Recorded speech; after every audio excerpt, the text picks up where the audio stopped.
যদিও আজ কয়েকদিন মনটা ভীষণভাবে ভারাক্রান্ত হয়ে আছে।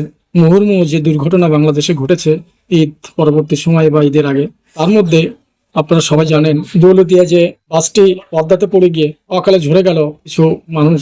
আসলে খুব কষ্ট এবং খুব হৃদয় বিদারক ঘটনা এটি, যেটা সমগ্র বাংলাদেশের মানবিক সম্পন্ন মানুষের চোখে পানি এনে দিয়েছে নিঃসন্দেহে। তথাপিও এরই মধ্য দিয়ে আজ 26শে মার্চ আপনারা সবাই জানেন বাংলাদেশের স্বাধীনতা দিবস।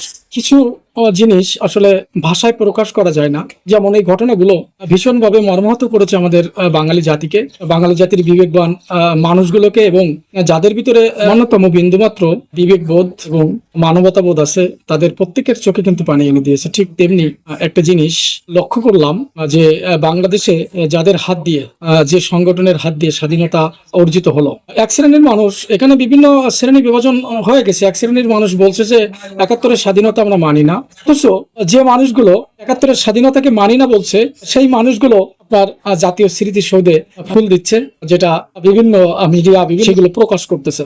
অথচ শেখ হাসিনার নামে কিছু ব্যক্তি ফুল দিতে গিয়েছে, দেখলাম তাদেরকে অ্যারেস্ট করা হয়েছে। খুব দুঃখপ্রীত এবং খুব লজ্জাজনক একটা ব্যাপার যে যারা স্বাধীনতা চাই না বলে বলে চিৎকার চেঁচামেচি করতেছে ঘরে বাইরে, তারা ফুল দিতে গেছে, তাদের খুব সুন্দর হাইলাইটস করা হচ্ছে। অথচ যে সংগঠনের প্রধান, যে সংগঠনের হাত ধরে স্বাধীনতা এসেছিল, যে স্বাধীনতা আজ পালন করতে যাচ্ছি আমরা, সেই শেখ হাসিনাকে আসলে বা শেখ হাসিনার নামে শ্রদ্ধার্ঘ নিবেদন করার কারণে তাদেরকে অ্যারেস্ট করা হচ্ছে, তাদেরকে বাধা দেওয়া হচ্ছে, তাদেরকে থানায় ধরে নিয়ে যাওয়া হচ্ছে। আসলে লজ্জিত, কলঙ্কিত এক জাতি আমাদের।